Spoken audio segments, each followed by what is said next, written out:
White manager calls cop on black girl, speechless when her mom, the CEO, arrives.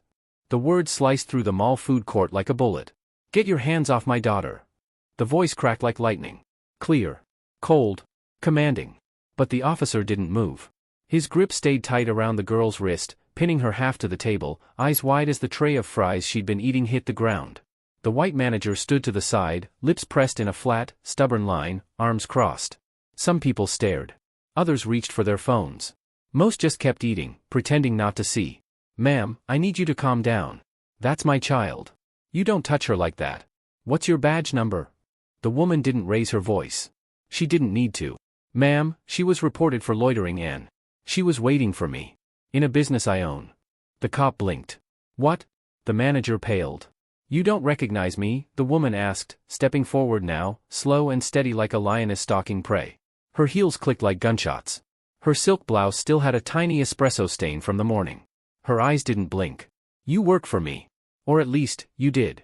And then her eyes moved to her daughter, whose breath came in short, panicked bursts. Are you okay, baby? The girl didn't answer. And the whole food court fell quiet. Then came a question, flat, almost whispered, but it cut through everything. Why'd you think she didn't belong here? It started with a dance audition and a broken phone. Jada Avery was 16, with long legs and big dreams. Her room was half art project, half battle station, point shoes flung over her desk chair, college brochures curled at the corners, and a mirror streaked with post-it notes and dried-down eyeliner. She was sharp. Focused. Some might say intense, but her mom said it was just fire. Jada liked to run through choreography at night, when the floorboards creaked under her toes and the moonlight painted her walls. Her mom, Cameron Avery, CEO of one of the biggest tech advertising firms in Atlanta, would sometimes lean on the doorframe and watch, shoes still on, eyes tired but soft. Tonight, Jada danced like her chest was splitting open. Because the school showcase was 3 days away, and her duet partner had just backed out. Sprained ankle during PE, something about chasing a volleyball and face-planting into a bench. Jada wasn't mad. She just couldn't breathe. Do the solo, Cameron said over pad thai that night. You can carry it. You've been carrying things since you were 2. Jada stabbed a noodle. I can't do this one alone. It's not made for that. So rewrite it. I don't have time. Then make time. Mom. Cameron just smiled, but it was the tired kind. You're strong. You know that. Jada didn't answer. She just looked down. She didn't feel strong. She felt like a dancer one bad critique away from giving it all up. Like a black girl trying to exist in a school full of white ballet teachers who always told her to soften her edges. She nodded anyway. The next morning, her phone cracked. She dropped it running for the bus. It skidded across the pavement like it wanted to escape her. Now the screen pulsed green and purple lines and the glass felt like sandpaper. No phone meant no Uber. No Uber meant waiting at Lenox Mall for her mom after school, until she got off work. Cameron hated when Jada waited alone. Too many assumptions out there, she'd said once. Jada hadn't asked what that meant, but she understood. But it was only 40 minutes. She'd go to the food court, maybe grab fries and a water, stay near the window, do homework. What could go wrong? By 5:35 p.m., she was there. Hoodie up, earbuds in, laptop open. By 5:49 p.m., the manager was staring at her. She didn't notice at first, too caught up in a bio assignment, but the weight of his stare finally tugged her up. He was maybe mid-40s, with a red polo tucked too tight around his belly and a name tag that said, Keith. He walked past once. Then again. Then a third time. Finally, he stopped. Can I help you with something? He asked, eyes narrow, voice like week-old coffee. Jada blinked. No. I'm just waiting. For who? My mom. Where is she? She's coming. What store is she in? I'm just waiting here. You need to be a paying customer if you're going to sit here that long. I bought fries. He glanced at the now empty tray. How long have you been here? I don't know.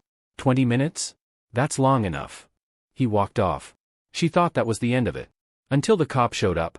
He didn't say a word at first. Just pointed at her and asked her to stand. His voice wasn't loud, but it wasn't gentle either. She froze. What? You need to come with me. Why? You've been reported. For what? Loitering. Possible trespassing. This is a mall. Come with me, please. She stood, heart pounding, hands shaking. I'm just waiting for my mom. The officer's hand brushed her elbow. That's when her mom's voice hit. Get your hands off my daughter. And everything after that turned to glass. Why'd you think she didn't belong here? The question still hung in the air. Keith's mouth opened, then closed. The officer's hand dropped away from Jada's arm. Cameron turned toward them both. "Well," she said, her voice sharp enough to draw blood. "I'm waiting." Keith stammered. I didn't know who she was with. She was sitting here alone.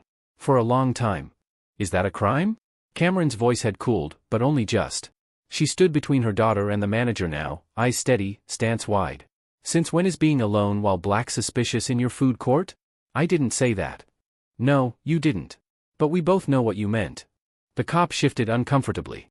"Look, ma'am, I was just responding to a call. We get reports of black teenagers sitting quietly at tables?" "No, ma'am. We get reports of suspicious loitering. I didn't know. She's a child. Waiting for her mother. In a public space. And you put your hands on her." Cameron stepped toward him. Her tone was still even, but the edges had sharpened. "Do you have a daughter?" The officer hesitated. "Yes."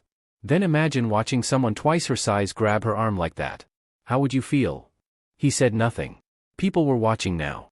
Phones raised. Record buttons blinking red. Cameron could feel the air vibrating. She turned, slowly, and looked down at Jada.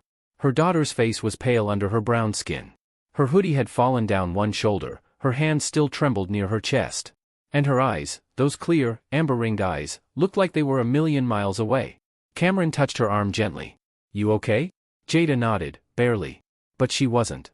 Because something in her had cracked. And she wasn't sure how to put it back together. The ride home was silent. Jada stared out the window, headphones in but no music playing. Cameron gripped the steering wheel like it owed her something, her jaw set tight, eyes fixed ahead. They didn't speak until the garage door closed behind them. Cameron turned the engine off, but didn't move. "I'm sorry," she said quietly. Jada didn't answer. "I should have gotten there sooner." Still nothing. Cameron turned toward her. "You didn't do anything wrong." "I know. They were wrong." "I know, Mom."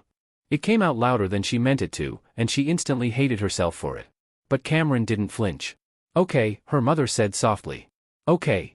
They sat in the parked car, engine ticking as it cooled. Then Jada whispered, "Why do they always look at me like that?" Cameron closed her eyes. "Because they're afraid," she said finally. "Not of you, exactly. Of what you mean to them." Jada frowned. "What does that even mean?" Cameron leaned back in her seat. "You walk into a space like you belong. Because you do. And that threatens people who were raised to think belonging is something they get to decide." Jada looked down. "It's exhausting." "I know." "No, you don't." Cameron turned her head, surprised. Jada's voice was quiet, but hard now. "You're the CEO. You walk in a room and people shut up. They listen. Me? I sit at a table and they call the cops." Cameron took a breath. "You think I didn't go through this to get here? I think you hide it." Cameron looked at her daughter for a long moment. Then she reached into her bag, pulled out her phone, and handed it over. "Open notes. Scroll down." Jada did. She blinked. Dozens, maybe hundreds, of entries. Dated. Titled with names she didn't recognize. Every one started the same. "This happened again today." Her fingers hovered over the screen. She clicked one at random. "July 18th, executive dinner. Sat down at the table and the man to my left asked if I was with the band. I told him I was the keynote. He didn't speak to me for the rest of the meal." Another. "March 5th, elevator ride with a new hire. He asked if I was lost. Told me the marketing floor was 3 stories down. I reminded him I run the entire company." Another. September 22nd. Mall security asked me to open my shopping bags before I left. Watched them ignore the 2 white women ahead of me. One of them looked back at me and said, "Sorry you have to deal with that." Then she left. Jada's breath caught. She looked at her mom. Cameron just said, "I write it down because I don't want to forget. Or pretend it didn't happen." Jada nodded slowly, eyes burning. "Don't you get tired?" "All the time," Cameron said. "But I get angrier than I get tired. And I love you more than I hate any of this." Jada closed the phone. That night, she didn't dance. She sat on her bed with the lights off and tried to name the feeling in her chest. It wasn't fear. It wasn't sadness. It was something colder. Something lonelier. Like a part of the world had shown its teeth, and now she couldn't unsee them. The next day, everything changed. It started with a video. Posted by a stranger. Captioned, "When a CEO walks in and makes the entire mall shut up." 15 seconds. Jada's face blurred, but unmistakably hers. Cameron's voice, clear and sharp. The cop. The manager. The moment it all flipped. By noon, it had 1.2 million views. By 3 p.m., Cameron's company had released a statement. By 5 p.m., Keith had been fired. And by nightfall, people were calling Jada's name at school like it was a badge of honor. But she didn't feel famous. She felt exposed. And somewhere deep down, she started to wonder. If this is how the world sees me now, who am I when no one's watching? They were watching her now. Not in the way Keith had, suspicious and cold, but wide-eyed, too interested, and a little unsure of what to say. Like she was famous, but for something they didn't fully understand. Or maybe didn't want to. Jada. Girl, you snapped in that video, one girl said in the hallway, barely slowing her stride. Your mom is a queen. Jada forced a smile. Thanks. Another student leaned in at her locker. You okay? That was so messed up. Yeah, Jada said, shrugging her backpack over one shoulder. I'm fine. She wasn't fine. At lunch, even her usual table felt different. Brianna, her best friend since 6th grade, leaned forward across the table. Seriously, are you okay? Like for real? Jada picked at her pasta. I said I'm fine. You're not eating. I'm not hungry. Jay, you don't have to act like it didn't shake you. I'm not. Brianna gave her a look, then leaned back. Okay. But if you ever want to talk, like really talk, I'm here. Jada nodded. But didn't say anything. She hated how everyone looked at her now like she was some kind of symbol. A survivor. A walking statement. She hadn't asked for any of it. 1 minute, she was trying to survive AP Bio and memorize pirouettes. The next, her name was on the internet tied to a headline her chest still clenched reading. Black teen detained while waiting for mother, who turns out to be her CEO MOM. The story was everywhere now. But the worst part? She didn't even feel brave. She felt like she'd been caught without armor. Like the world had pointed a spotlight on her just to watch what she'd do with the heat. And she was burning. At home that night, Cameron was in a Zoom call, pacing the dining room with her AirPods in and heels still on. Jada slipped past her and up the stairs without a word. In her room, she pulled the blackout curtains shut and sat on the floor. She opened her laptop, then closed it again. Her body ached. The solo for the showcase still wasn't done. She hadn't danced since the mall. She stood and went to her mirror. The same one she'd danced in front of since she was 9. It was streaked with fingerprints and old tape where she used to hang up notes from her instructors. Her reflection looked unfamiliar now. More serious. Tired. Come on, she whispered to herself. She stepped back, rolled her shoulders, lifted her chin. And then her phone buzzed. A new message from an unknown number. You're that girl from the video, right? You think just 'cause your mom rich you get to break the rules? She stared at it. Then another came in. Bet you play the victim real good. Shoulda got arrested. Her chest tightened. She turned the phone over and dropped it on the bed. She wasn't stupid. She knew the video going viral would bring out trolls. But knowing didn't make it easier. She pulled her knees to her chest and sat there in the quiet for a long time. Cameron knocked on the door later, after her call ended. You hungry? No. I made stir-fry. Jada didn't answer. A pause. Then, can I come in? Jada hesitated, then stood to unlock the door. Cameron stepped in, holding a bowl. Eat a little. Just to get something in you. Jada took the bowl without looking at her. They sat on the bed in silence, the room dim except for the lamp on the nightstand. Finally, Cameron said, You know, I was 24 the first time someone called me the N-word in a meeting. Jada blinked, head snapping up. In a meeting? Yup. Startup pitch. One of the investors leaned back in his chair and said it under his breath when I started talking about projected growth. What did you do? Cameron smiled faintly. I finished the pitch. Then I went outside and threw up in the parking lot. They sat in silence again. Jada looked down at the food. Took a bite. Then another. Cameron watched her for a moment, then said, You don't have to pretend this didn't shake you. Jada swallowed. I'm not pretending. Cameron nodded. Jada trailed off. I feel like everyone sees me now. And I don't even know who I am anymore. Cameron reached over and brushed a curl from her daughter's face. You're still you. Then why don't I feel like it? Because when people treat you like you're invisible, and then suddenly make you hypervisible, it messes with your head. Jada looked up, eyes glassy. I didn't want any of this. I know. They think I'm this strong girl. Like I snapped back. But I froze, Mom. I couldn't even say anything. You didn't have to. I was there. Jada bit her lip. But next time you won't be. Cameron exhaled. Long and slow. You're right, she said finally. I won't. So we figure out how you move through this world with your head up, even when people try to drag you down. Jada nodded slowly. Okay. Cameron smiled softly. You start by dancing again. I don't know if I want to. Then don't do it for the showcase. Do it because it's yours. Because it's the one place you've always known who you are. Jada looked toward the mirror again. Her chest felt a little less heavy. Okay, she said again.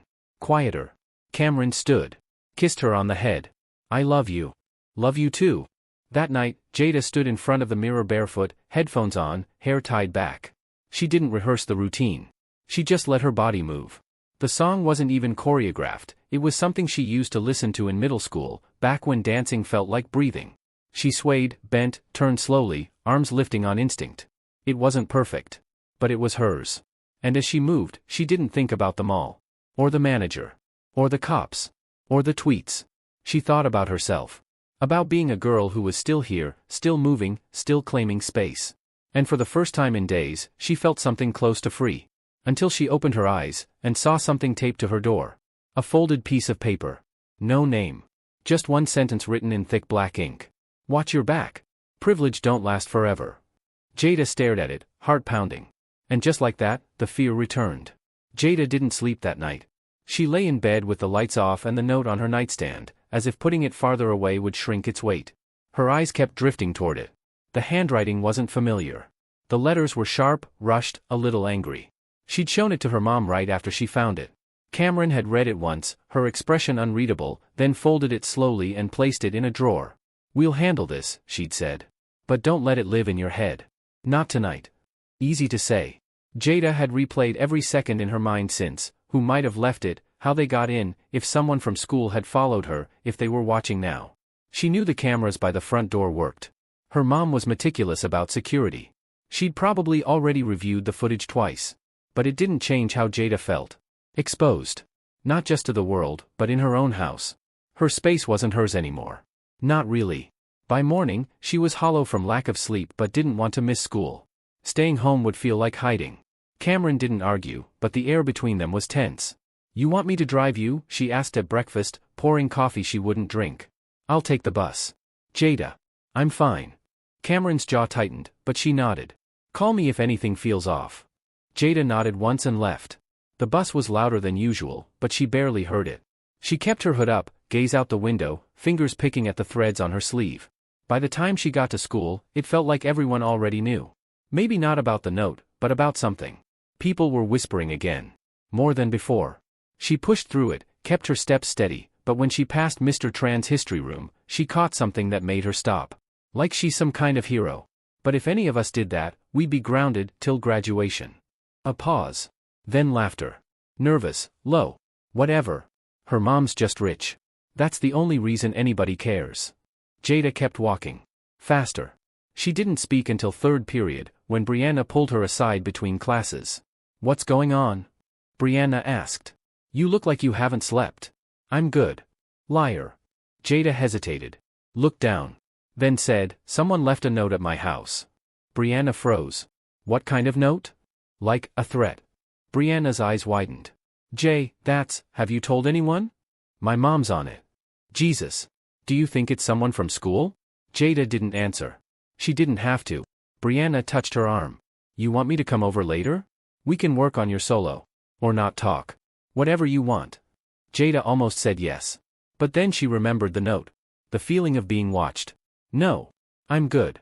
Brianna gave her a look. But didn't push. In dance class that afternoon, Ms. Niles pulled her aside. I know it's been a hard week, she said gently. You don't have to rehearse today if you're not up for it. I'm up for it. Okay. Well, just remember this isn't a test. You don't have to prove anything. But that's exactly how it felt. Everyone in the room had seen the video. Most of them had probably shown it to their parents. A few had even DM'd her about it, some kind, some performative, one or two deeply off. Now they were watching her again. Waiting to see what she'd do. If she'd break. Jada stepped into the center of the floor. The music started. Low. Steady. She moved slowly at first, arms floating, one foot gliding into the next. Then quicker. Harder. Her breath hitched as the steps picked up. Turns blurred. The pain in her right ankle sparked up again, but she pushed past it. She hit the final pose and froze, arms out, back arched, head tipped high. No one clapped. But no one looked away. Jada stood there, chest heaving. And felt something shift. Not in the room. In herself. She could still command a space. Even if she was hurting. Even if she was scared. Maybe especially then. When she got home, her mom was waiting. I found out who left the note. Jada dropped her backpack. What? Cameron nodded toward the kitchen, where her laptop sat open. Security footage paused at a frame. A figure, hoodie up, face angled away from the camera. But not enough. Who is that? Jada asked. Cameron hit play. The figure walked up the steps, pulled something from their sleeve, taped the note, then jogged off. Recognize the jacket? Cameron asked. Jada leaned in. Black and yellow. School colors. Varsity team. Her stomach sank. Is that? Yes. The name dropped between them like a stone. Jordan Callahan. Football player. Junior. Always loud in the halls. Made slick comments sometimes, mostly when teachers weren't looking. Jada had never really spoken to him. Cameron clicked another tab. A screen of messages. Screenshots from Jordan's now-deleted story. Jokes about mall martyrs, something about crying to the camera while mommy saves the day. Jada's throat closed. What do we do? Cameron looked at her. What do you want to do? Jada blinked. Why are you asking me?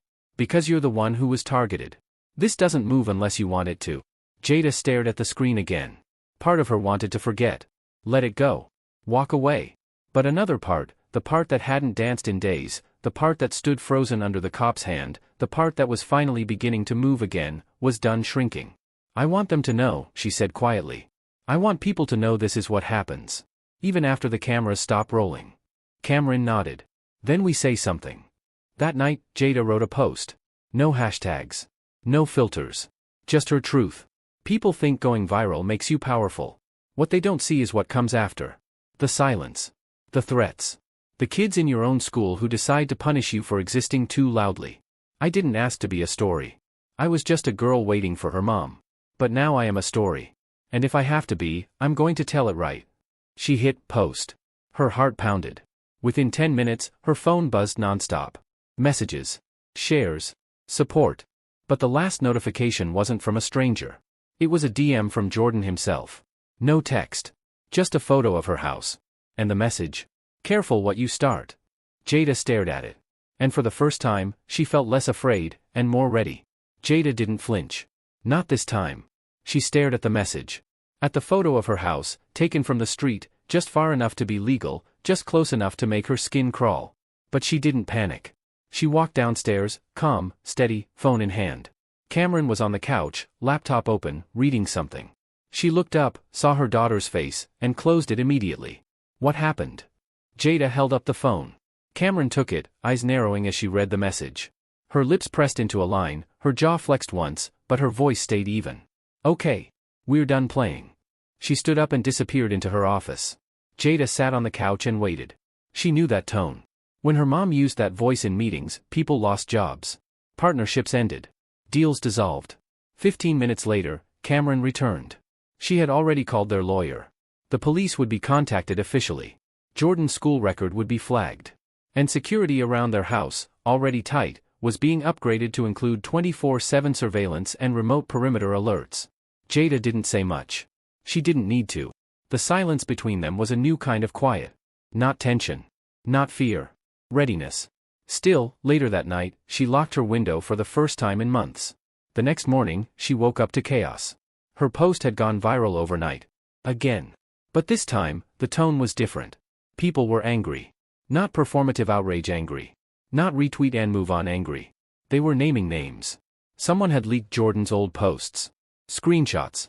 Videos. A thread 36 tweets long. The narrative had flipped, again. Suddenly, Jada was a fighter. A truth teller. And Jordan? He was a threat. A bully. A symbol of everything wrong with kids who thought privilege meant impunity. By second period, Jordan was pulled from class. By lunch, his suspension was public knowledge. By the end of the day, the school issued a statement. Vague and corporate, of course, but it said enough. We do not tolerate threats or intimidation against any student, on or off campus. And for once, they meant it. But not everyone was cheering. At her locker, Jada found 3 messages taped to the inside. Snitch. Victim complex. Maybe you should leave if you don't feel safe. She stared at them for a long moment before pulling them down and tearing them once, then again, until they were strips of nothing in her hands. Brianna caught up with her in the hallway. You okay? I'm getting there. Want me to beat someone up? That made Jada smile, really smile, for the first time in days. "I'm good," she said. "But thanks." "Also," Brianna added, more serious now, "I saw your post. I just want to say, you're brave as hell." Jada's smile faded, but not in a bad way. She looked down, then back up. "I wasn't trying to be." "That's the wild part," Brianna said. "You didn't try. You just were." When she got home that evening, Cameron was already there. Dinner was on the stove, and music played low in the background, an old Lauryn Hill album that always made the house feel warmer. Cameron looked up from the kitchen. "No more messages? Just some kids being stupid. You want me to follow up?" Jada shook her head. "Nah. Let M talk." Cameron raised an eyebrow, impressed. "Look at you." Jada shrugged. "Can't dance if I'm always looking over my shoulder." Cameron smiled, but her eyes were proud. "Speaking of dance, you're still doing the showcase, right?" Jada hesitated. "I think so. I don't want it to be about that, though." "It's not," Cameron said. "It's about you. That's all it ever needs to be." Jada nodded. "I'm working on something new." Cameron looked intrigued. "Can I see it?" "Soon." That night, Jada danced. Not in silence this time, and not in secret. She moved with the windows open, the curtains pulled wide, the moonlight spilling across her floor. Every motion was deliberate. Every step full of weight. She was tired. She was angry. She was healing. And for the first time since the food court, she felt fully in her body. The next day, the school principal called her in. The office was bright. Clean. Too clean. Jada sat on the edge of her chair, eyes sharp. Principal Foster was a white man in his 50s. Polite. Calculated. He smiled like he'd practiced it in a mirror. "We want to thank you," he said, "for bringing this situation to light. You've shown great maturity." Jada just looked at him. He cleared his throat. "I understand there may be a larger conversation happening around your experience. We'd like to support that. Within reason." "Within reason?" He smiled again, tighter now. "Of course. We don't want things to get inflammatory." Jada tilted her head. "You mean honest?" He paused. "I mean disruptive." Jada said nothing. Foster folded his hands. "We're inviting students to participate in a school forum next week. A safe space to talk about recent events. If you'd like to speak, we'd love to have you." She thought for a moment. Then stood. "I'll think about it." That night, Cameron sat across from her at dinner. "You gonna speak?" "Not sure." "What would you say?" Jada stirred her rice. "That it doesn't start with the big stuff. Not with cops or threats or notes on the door. It starts smaller. Looks. Assumptions. Being asked who you're waiting for." Cameron nodded. "You should say it." Jada looked up. "You think people will listen?" Cameron smiled. "They already are." But the next morning, the narrative turned again. A new headline popped up on Jada's phone before she even made it to homeroom. "Student targeted after CEO mom makes scene at local mall, was she protecting or posturing?" And beneath it? A quote from an anonymous source. "It feels like the mom's just using this for attention. Like she's making it about her. A power move." Jada stared at it. Her fingers shook. She clicked the article open, and saw a photo she hadn't expected. Her. Cameron. Frozen in that moment at the mall. But now, the caption read, "CEO confronts officer in viral video, daughter watches silently." As if she had no agency. As if her silence hadn't been its own kind of scream. Jada closed the browser. Sat on the bench outside her classroom. And felt the old fear creeping back in. She'd thought she was past it. But maybe the world wasn't. Then her phone buzzed again. A new text. From her mom. Just 2 words. "Say something." Jada stared at the screen. Then stood up. Walked inside. And started writing the speech. Jada had never written a speech before. Essays, sure. Presentations. Even a monologue once, for a drama elective she didn't tell most people she took. But this felt different. This wasn't about proving she read the book or convincing the class that renewable energy was the future. This was about her. Her life. Her voice. She sat at her desk, notebook open, pen hovering. Then she wrote the first line. It started with silence. She stared at the sentence. The truth of it. Because that's what made everything sting. Not just the note. Not the cop. Not even the mall manager who decided she was trouble because she was black and alone. It was the quiet that came afterward. The way so many people looked the other way. The way they acted like nothing happened. Like what she felt didn't matter unless it made them uncomfortable. Her hand moved faster now. It started with silence. Not mine. Theirs. The ones who saw and said nothing. The ones who posted hearts but never looked me in the eye. The ones who asked me to keep the peace instead of telling the truth. They think the story is about what happened. But the real story is about what keeps happening after. And the people who keep pretending it doesn't. She stopped. It wasn't perfect. But it was hers. 2 days later, the school hosted the forum. Posters had gone up everywhere, student voices, building safer spaces. It was in the auditorium. Rows of folding chairs filled with students, staff, and a few parents who probably wanted to be seen supporting the cause. Principal Foster stood on stage first, welcoming everyone with a carefully worded speech about community and accountability and navigating difficult conversations. Jada sat in the second row, heart pounding. Cameron was in the back, out of view, dressed down in jeans and a blazer, letting her daughter take the lead. Next, we invite sophomore Jada Avery to speak. There was a small ripple of movement as students shifted to look at her. Phones rose. A few whispers. Jada walked slowly up the steps. The lights were hot. The mic felt too tall, even after she adjusted it. She looked out at the crowd. She saw Brianna near the front, nodding once. She saw one of her old teachers wiping at her glasses. She saw Jordan's empty seat in the middle row. Then she took a breath. And began. People think what happened to me started at the mall. It didn't.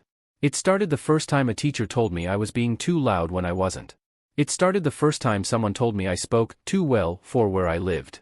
It started the first time I was asked, "What are you doing here?" like I didn't belong. It started with all the looks, all the questions that weren't really questions. It started way before anyone pulled out a phone. So when people ask why I froze at the mall, why I didn't yell or fight back or make a scene, I want to tell them. Because I've been trained to shrink. Because I knew that if I raised my voice, I'd be the problem. Because silence isn't weakness. It's what happens when you're tired of having to defend your right to exist. But I'm done shrinking. I'm speaking now, because I know I'm not the only one. There are other students here who've felt the same thing. Who've been followed. Doubted. Dismissed. Who've learned to sit still so no one gets nervous. This school says it wants to be safe for everyone. That can't happen if only some of us are seen. It can't happen if we only listen when something goes viral. So I'm asking all of you, not to feel sorry for me. Not to clap for me. But to listen. Because it didn't start with the mall. But it can end somewhere better. If we stop pretending and start paying attention. The room was silent. Then the first clap came. One hand, then two. Then the whole room rose in a standing ovation that echoed against the rafters. Phones stayed in hands, but not to record, just to wipe away tears or press quietly against chests. Cameron stood last. Jada walked off stage with her heart racing, but her shoulders square. Afterward, people tried to talk to her. Some with apologies. Some with stories of their own. A few just wanted to say they'd never thought about things like this before. She nodded. She listened. But her feet kept moving toward the back of the auditorium. Where Cameron stood waiting. Jada reached her, and for the first time since all of it began, she didn't say anything. She just hugged her mom. Tight.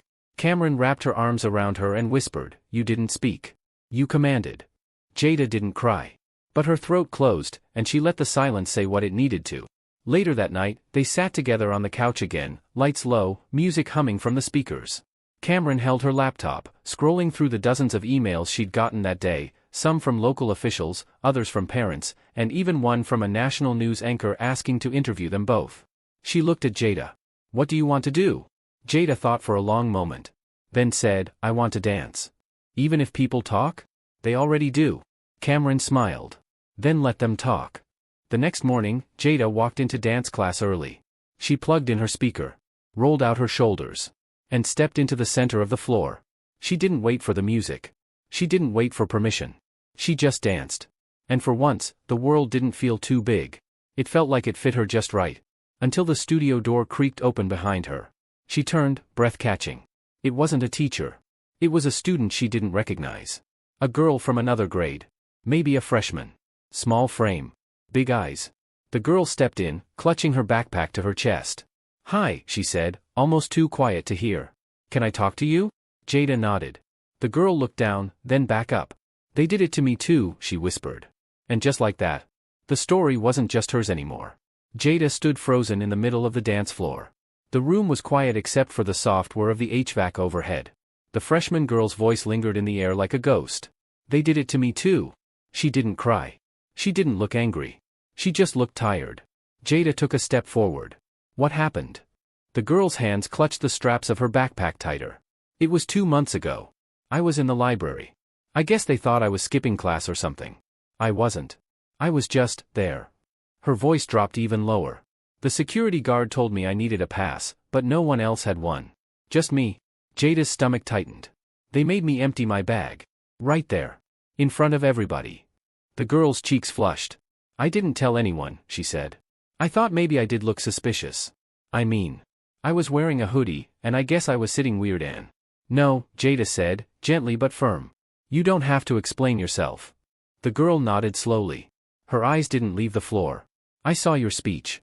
It made me feel like, maybe I wasn't crazy. You're not. The girl looked up finally. Can I hang out here for a bit? Jada nodded. Yeah. Of course. She turned the music down. Reset the track. Started her stretches again. The girl sat along the edge of the studio wall, quiet. Watching. For the next hour, Jada danced with more purpose than precision. It wasn't for a grade or a showcase. It wasn't for Instagram clips or even for herself. It was for the girl in the corner, and anyone else who'd been told, in big or small ways, that they didn't belong. By the end of the week, 3 more students had come forward. A freshman boy who'd been accused of stealing a school laptop until they found it in a teacher's cabinet. A mixed-race junior who said the volleyball coach kept making jokes about her hair. A senior who said he'd been pulled from class 3 times this semester to verify his attendance while white kids skipped with no issue. The stories weren't the same, but the feeling was invisible until they were treated like a threat. Jada started keeping track of the stories in a notebook. Not for social media. Not for a new speech. Just so they didn't disappear. So no one could pretend they didn't happen. She brought the stories to Principal Foster. Quietly. Professionally. He listened. Or at least, he acted like he did. Jada had learned to spot the difference. In the middle of it all, the spring showcase loomed closer. The solo was ready now. She'd reworked the choreography into something that didn't just move, it hit. Each step felt like it carried weight. Not just from her body, but from the story behind it. There were moments of stillness in the routine. Moments where she did nothing at all but stand, arms out, chest open, eyes forward. Ms. Niles called it haunting. Jada didn't know what to call it. Only that it felt honest. Showcase day arrived warm and sharp-edged, like spring in Atlanta always was. The auditorium filled quickly, parents, students, teachers. Local press. Too many people Jada didn't recognize. She spotted 2 reporters in the back row. Cameron sat in the center aisle, back straight, lips tight. She looked like a woman prepared to go to war in a silk blouse. Jada stood in the wings, heartbeat loud in her ears.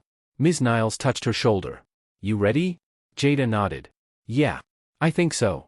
The lights dimmed. The announcer read her name. She stepped out into the light. The music started low, just a single piano note, holding like a breath. Jada didn't move right away. She stood in silence.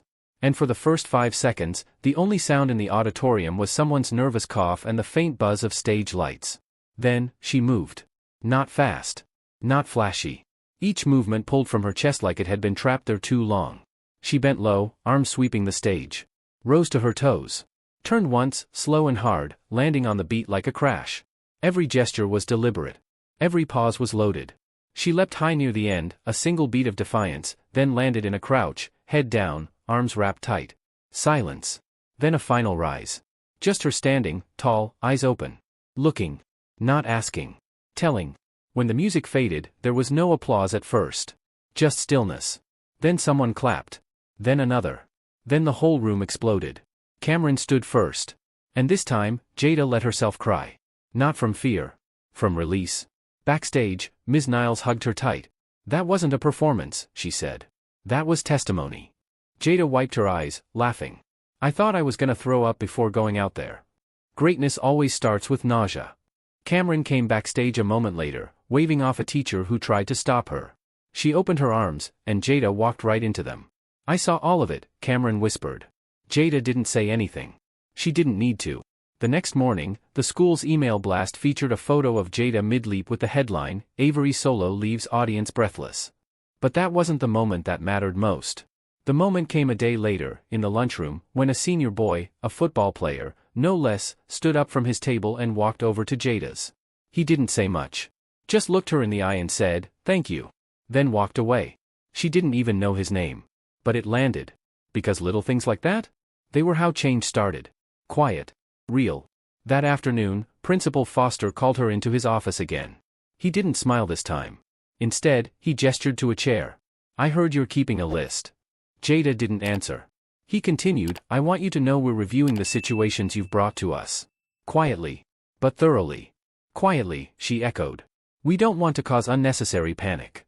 She looked him straight in the eye. Maybe some panic would help. Foster didn't respond right away. Then he nodded, like he hadn't expected her to say it but respected that she did. There's going to be a district-wide diversity audit, he said. Because of this. Because of you.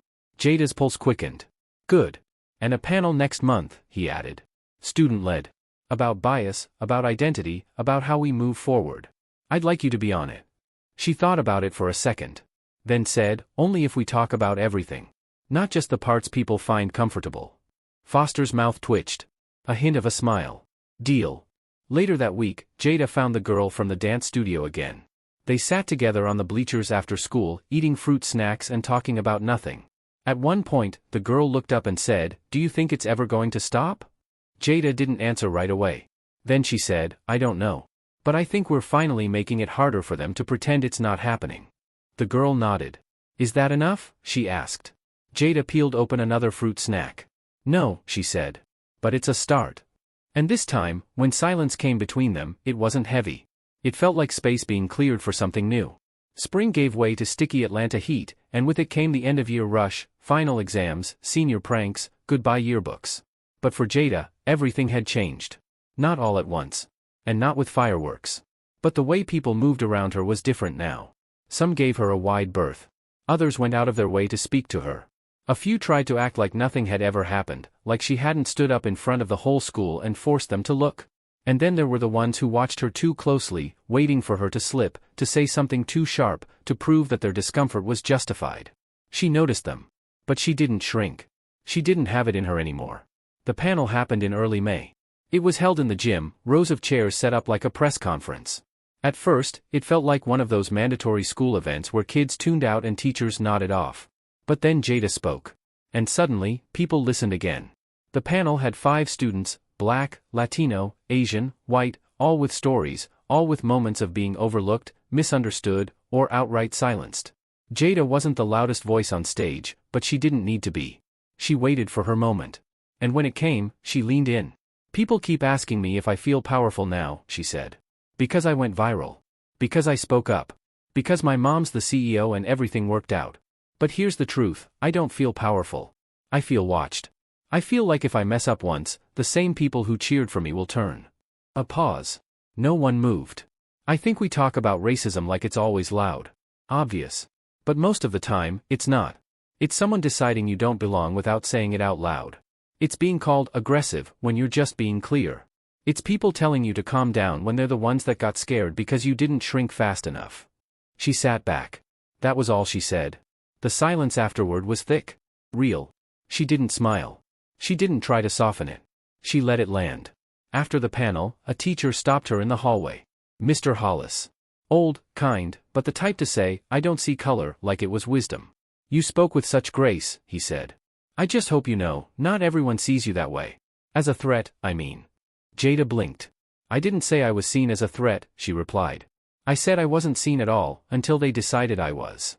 She walked away before he could respond. The last week of school was uneventful on the surface. But beneath it, something was shifting. A new rule about student searches had quietly gone into effect. Now they had to be documented, reviewed, and parents had to be notified immediately. A couple of security guards had been reassigned. Keith, the former mall manager, had never resurfaced. And Jordan? He transferred. Rumor was his parents pulled him out before summer school started. Too much noise. Too much attention. Some people said his family tried to sue Cameron's company. That part never got confirmed. Jada didn't care either way. She didn't need revenge. She had visibility. And that was louder than anything Jordan ever said. On the last day of school, Jada stood outside the front doors, backpack slung low, sun in her eyes. Brianna appeared beside her, sucking the last of a Capri Sun like it was the most serious thing she'd done all year. You ready? She asked. For summer? For the rest of your life, Brianna grinned. Jada rolled her eyes but smiled. I think so. They started walking. Halfway down the block, Brianna asked, You gonna keep dancing this summer? Jada shrugged. Maybe. Probably. I don't think I could stop if I tried. You gonna keep writing? That made her pause. She hadn't told anyone, but she'd been filling notebooks again. Not with stories of what happened to her. But with what came after? She nodded. Yeah, she said. I think that's part of it now. They passed the bus stop, then the corner store where Jada used to grab Lemonheads before school. Two younger girls, maybe 8th or ninth grade, stood near the entrance, whispering and watching her. Jada caught one of their eyes and smiled. The girl smiled back. Nothing huge. But it landed. And Jada felt it.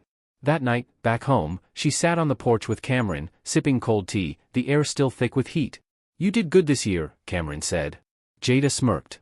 Even with the part where I blew up the internet? Especially that part. Cameron looked out over the yard, quiet. You know, when I was your age, she said, I used to think silence kept me safe.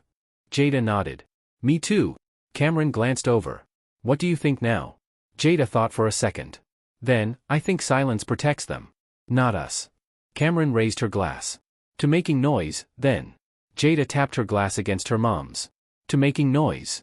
Later, in her room, Jada opened her notebook. Wrote at the top of a fresh page.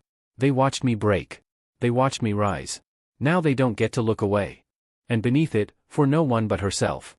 Chapter 1. Because this wasn't the end. This was the start of everything. Summer didn't slow things down. Jada thought it might, that things would settle, the world would get quiet again. But it turned out, when you speak up in a room where everyone's been pretending to sleep, they don't just roll over. They either wake up, or come for you harder. 3 weeks into break, an email landed in Cameron's inbox. Subject line. Regarding your daughter's conduct. The message wasn't from the school. It was from a private parent forum tied to the district. The kind of backchannel where moms in expensive workout gear shared carpool complaints and veiled threats. It accused Jada of inciting division. Said her speech had embarrassed the district. Claimed she had manipulated her platform for social leverage. Cameron read it aloud at the kitchen table, her voice even, her eyes narrowed. They really sent this to my work email. Jada stared at her cereal. Why now? Because you didn't just survive, Cameron said. You kept talking. That's what scares them. Jada exhaled. Do I have to respond? You don't have to do anything, Cameron said.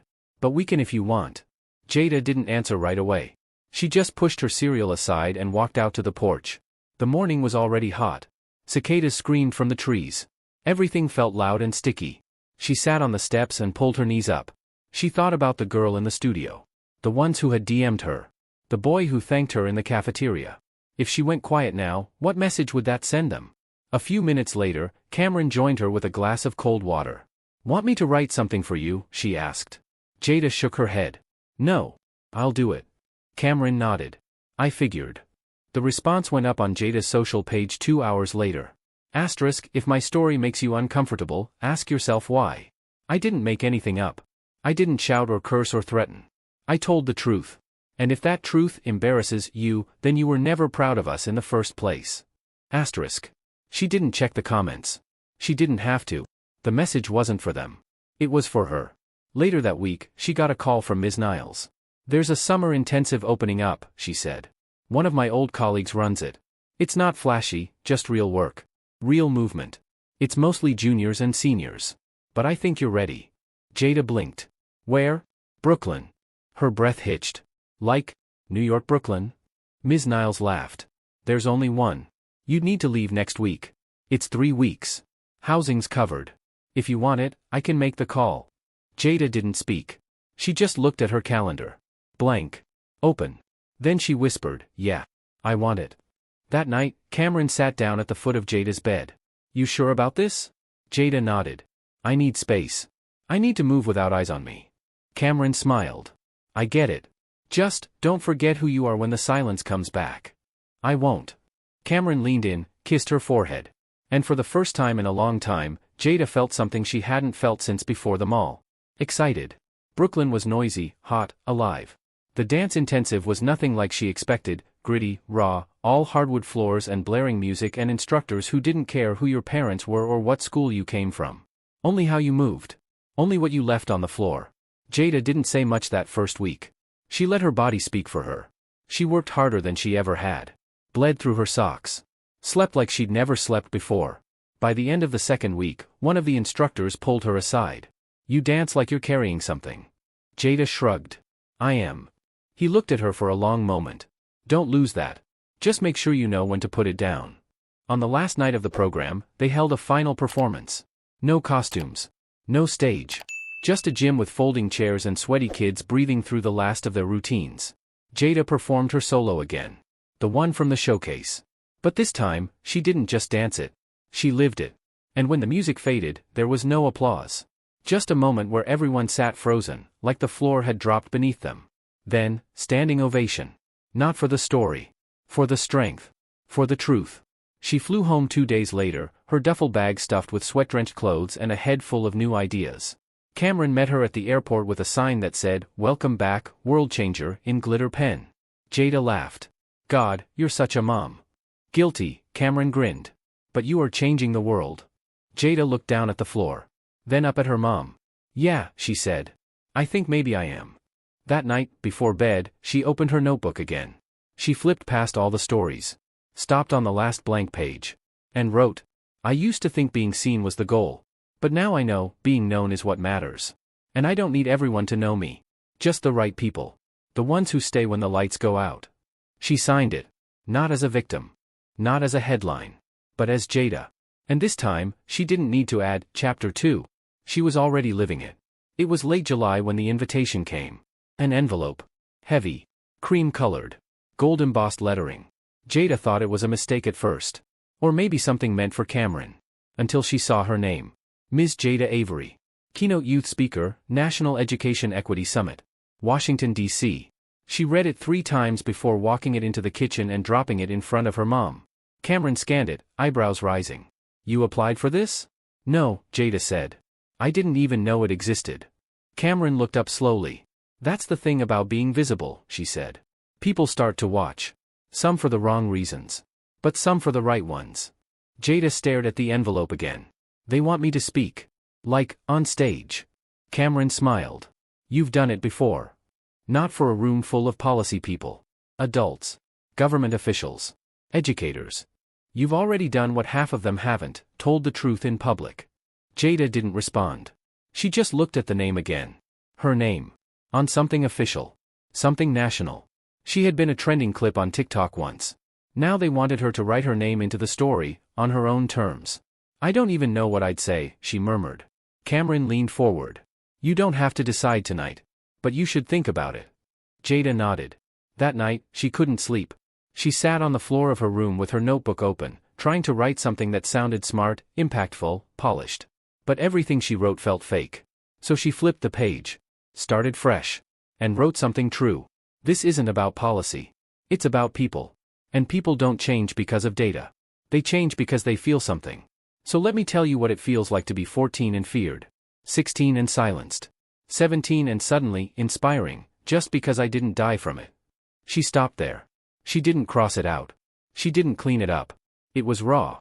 But it was right. The summit was 3 weeks away. In that time, Jada rehearsed. Wrote. Rewrote. Tossed whole pages out. Cameron helped sometimes, but not much. She said it had to come from Jada. Every word. In the meantime, a new school year loomed. Emails started rolling in from the principal's office. New policies. New staff. A district-wide commitment to inclusive reform. A student advisory council. They wanted Jada to chair it. She didn't say yes right away. She was tired of being everyone's symbol. But she also knew what happened when you gave silence too much space. So she wrote back. "I'll do it. But only if it's not just for show." No reply yet. That told her everything she needed to know. Cameron booked the flights to D.C. They arrived a day early. Cameron had business meetings, but Jada spent her first afternoon walking the National Mall, earbuds in, hoodie up, just another face in the summer heat. She stopped at the Lincoln Memorial. Not for symbolism. She just liked the stillness there. The size of it. She sat on the steps and looked out at the reflecting pool. And for a while, she didn't think about speeches or panels or viral moments. She just existed. The day of the summit, Jada wore a navy blue blazer over her favorite black top. No heels. No flashy accessories. Just braids pulled back and a silver ring Cameron gave her that used to belong to her grandmother. She stepped backstage 15 minutes before showtime. A woman with a headset gave her a rundown. Mic check. Timing. Applause cues. Jada nodded through it all, barely hearing.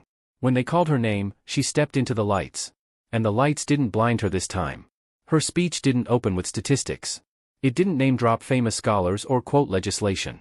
It started like this. The first time someone looked at me like I didn't belong, I was 9. I was in a bookstore. I had a stack of books in my arms. And the clerk looked at me and asked, "Are you sure you're buying those?" Not because I looked confused. Not because I was loud. Just because I was there.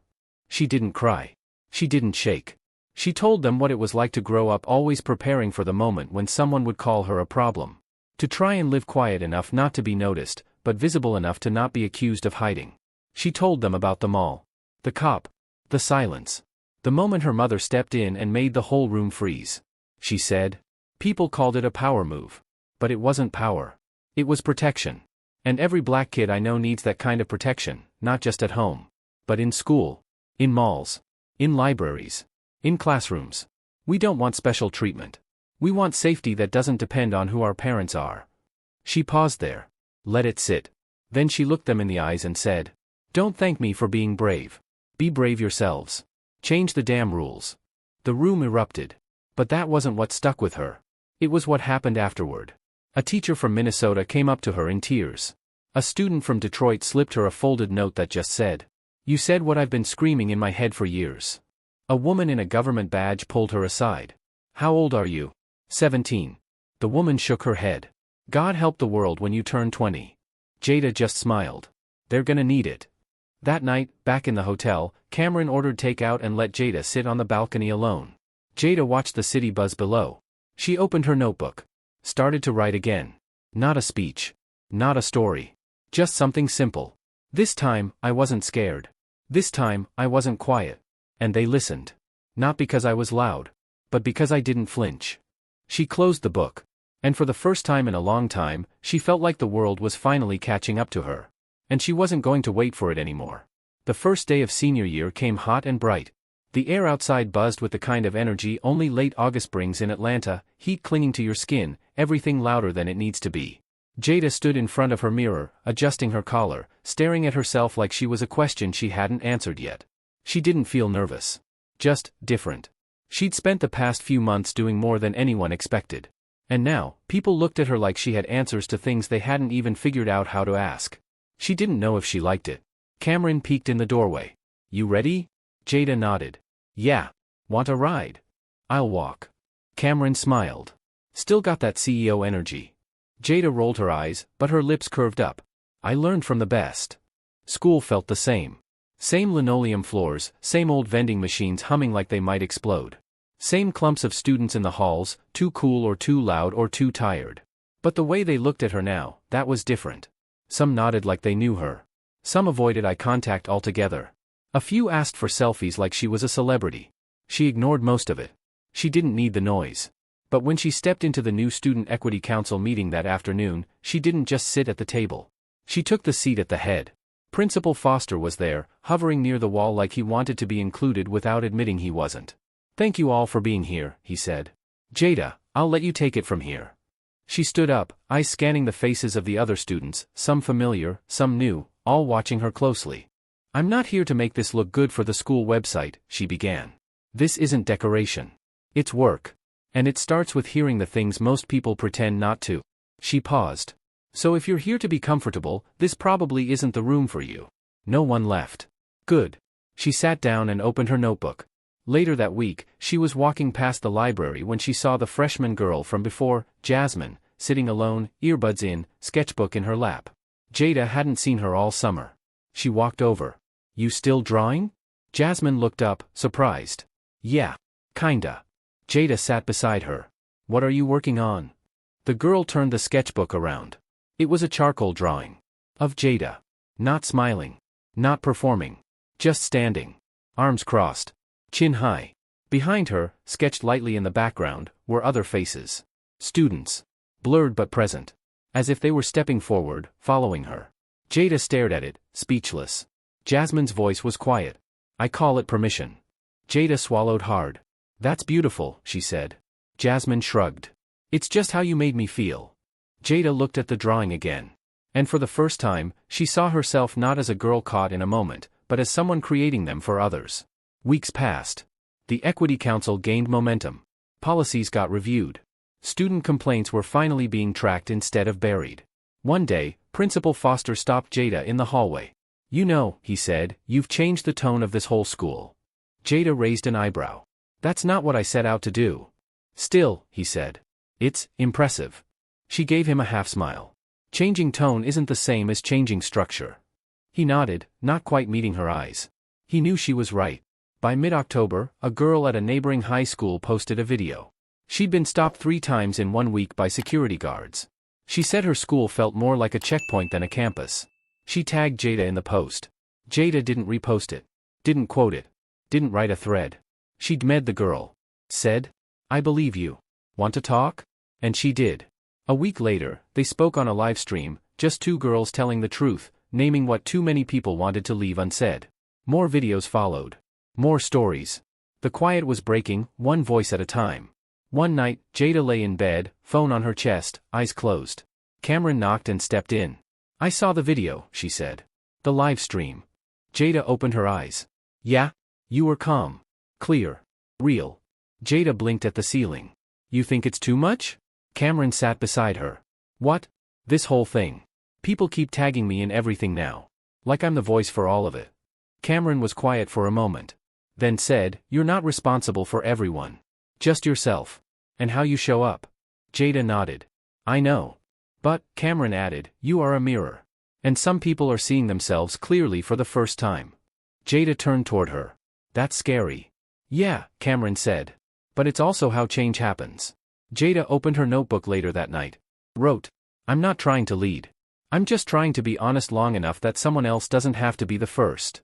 She paused. Then added, if I'm a mirror? I hope I show people they don't have to make themselves smaller. To be safe. She stared at the page for a long time. Then turned off the light.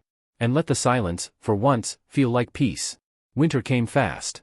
Atlanta didn't do snow, but it knew how to chill your bones with a gray sky and wet wind that made everything feel heavier. The kind of cold that got into your fingers and stayed there. Jada walked the halls of her school like someone who knew exactly where she was going. Because she did. Not just to class. To meetings. To students. To places where silence used to live. She didn't speak in every room. But she was present. And presence, she'd learned, was sometimes louder than words. It was December when the district superintendent reached out. Not an email. Not a DM. A handwritten letter. Inviting Jada to join a roundtable with state education leaders about systemic bias in school discipline. Jada read the letter twice. Then walked it downstairs, handed it to Cameron over coffee. Cameron skimmed it. Didn't smile. You don't have to say yes, she said. I know. You can take a break. Just be a kid for a while. Jada sat down across from her. I don't think I ever really was. Cameron exhaled, then reached for her hand. I know. But you deserve to be. Jada didn't answer right away. Then, I want to go. But I want to bring someone else. Cameron raised an eyebrow. Who? Jasmine. The freshman. And Camila. That girl from the school down the road. It's not just me. They're part of this, too. Cameron smiled now. Then say that. Say it loud. The roundtable happened in early January. Cold wind. Warm room.